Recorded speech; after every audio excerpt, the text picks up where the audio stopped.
RTIP had audited minority rights. I mean, that's a disgrace, quite frankly. This is the only state which doesn't have a minority rights commission for minorities. The center's National Minorities Commission doesn't apply there. And the state has shown no desire, in spite of repeated efforts.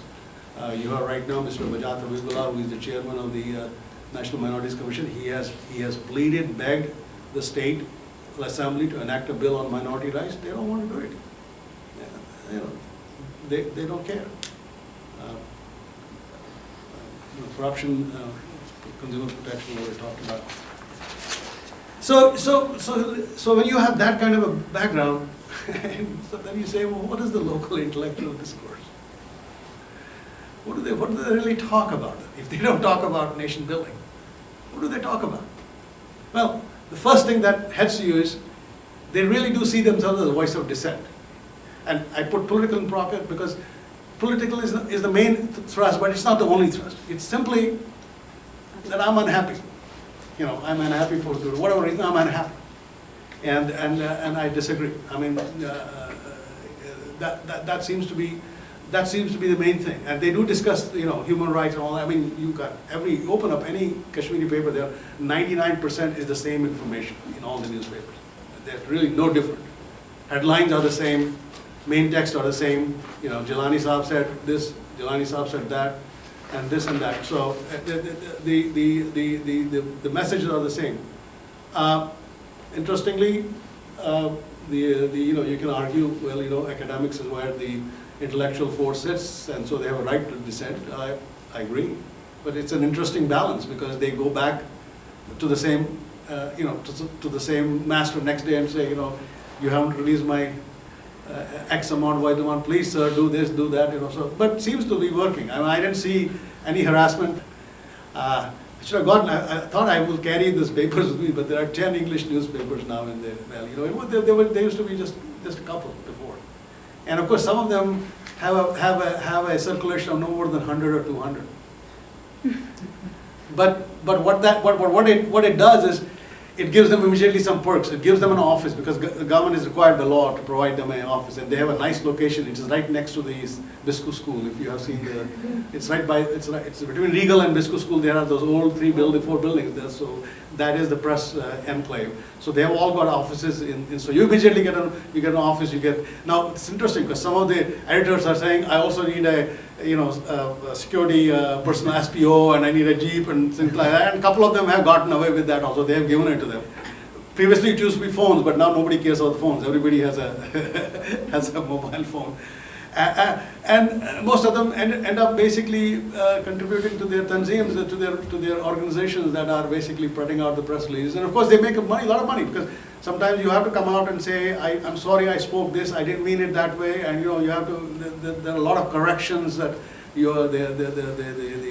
vested people want you to make sure that you were heard saying so and so. Okay, the poor guy has to go next day and put an ad in all the papers saying, I didn't really mean this was what I did, and you'll see that continuously in the papers asking for the but I put at the end, this is very interesting. The fact of the matter is, you know, again, I see in that intellectual class spectrum of views which are really all over the place. So I can't say, you know, they don't. I mean, most of them, for example, are very universal. That Indian 4/7 excessive. You know, some even say it is nothing like this anywhere else in the world, and then I remind them of, you know, places where they chop off your limbs and come with the tanks and blow your homes away.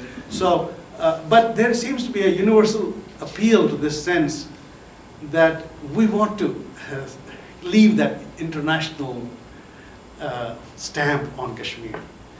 And I've tried many times to understand it, and I think the burden, I'm not sure about it. I'm going to give you my personal observation. I think they feel if that stamp goes away, then Kashmir will be like any other people of this 1.8 billion South Asian mass. They'll be just like other people. They will be lost in the vastness of the South Asian diaspora. I'll switch the gears again.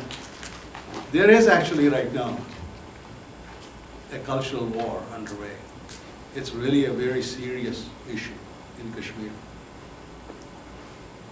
And it basically pits the Sufism against the emerging Wahhabism that is now beginning to take traction in Kashmir.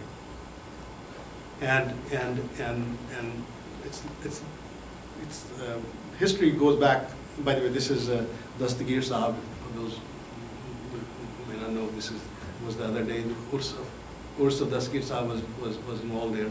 And JH is essentially looking to change the discourse in Kashmir, and this is creating a challenge for the people, and we have essentially, this has gone public ever since last year. Last year it was never mentioned. Last year it became public knowledge because they had a death. But the interesting thing is it's facilitated by both parties. And I actually met one of the Legislative Assembly members, and I said, "What's going on?" He said, "If our party doesn't do it, our opposition will. I mean, this is a very important constituency. It's growing. It's a growing constituency. We need the votes." And so we had this. Essentially, they want to, Saudi Arabia has promised investment in an Arab Muslim university. They almost got the bill through. It's stalled in the upper house because they don't have a majority. The NC and the PDP don't have the majority. And so we have, societal effects are already in. You can see them. You can see the changes that are slowly happening in the society there. And people are beginning to, I mean, it became a part of the intellectual discourse. Not in public, but whenever I went to people's home for dinner and things like that. People are fighting it. It's not like it's a one-way thing. All of a sudden, if you go to most of the Sufi shrines, the people that are emerging there are significantly higher in number. They're certainly showing in large numbers. February 12, my good friend Khwaja Renzu Shah took 200,000 people down. Press was told by the other side, don't report more than 20,000 people. And anyway, it was nearly 200,000 because they put the stuff on YouTube because once the press didn't cover it, said it's only a few people. Again, March 5th, we had a really 3 times the normal number of people there. We had a university session on Shamdan. Again, was part of this process of the silent cultural discourse that's taking place. But we again had recently, Renzu was targeted after that event, fortunately survived. Jalaluddin Bagru is still in the hospital, and militants have started again showing threat to them that they should not be covering these kind of stories. So we got, essentially Jilani then eventually entering. Usually they are in a state of denial. They always say it's the Indian agency and all that, but he admitted finally that it was sectarian strife that was getting up there. So that brings me to the to the summation of this triangle of misery where we are. And if you look at it, essentially you have to start with the 3 ends. So you have essentially poor political leadership and dysfunctional institutions on one end. As I said, you have an intelligentsia that is enamored with the concept of international personality of Kashmir. And on the third side, you really have a civil society that's totally focused on politics. So when you look at that, what are the after effects? You have really very poor human development in the state. You have religious extremism deeply divided into the rich and the poor because state dysfunctionality of people and civil society not being there to guard, tell people you got to do other things. And this is the tragedy. You actually have status quo, and you will not get out of that status quo because it doesn't fit. And now, of course, what is inside is basically how the government in Delhi is reacting to it. Showers some money, doesn't work. Environment policies, get some new policy, doesn't work. Security forces, doesn't work. Shove some more money. And so you are in this triangle of misery. And I would argue, if we could strengthen, if the civil society could be strengthened, if we could actually engage in nation building, we would actually see a future somewhere. It's not just me saying it, I mean, it's obvious to other people too. Kashmir is a money game.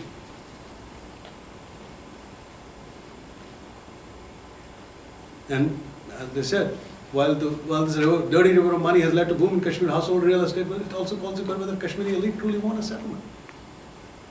And I can tell you, I've been, I'm in touch with both UK and United Nations people. They feel the same way today. And that's one of the reasons why there is no urgency. There's nobody really, because they don't see a nation building there. So what are we, it's like Libya. I mean, you get them independence, then what will they do? They're killing each other now. You gotta have the tenets of a nation building structure to build on something. So, I think that's my last chart. So, if anybody wants to see this presentation, it is on my website, my personal website, kashmirforum.org. It's under the tab called News. You're welcome to look at it. But that website was actually initiated as a result of this discourse and similar ones that I have had before. So my whole line of thought is on nation building. And unless we don't have a nation building in Kashmir, the status quo is not going to change. Thank you very much. Thank you.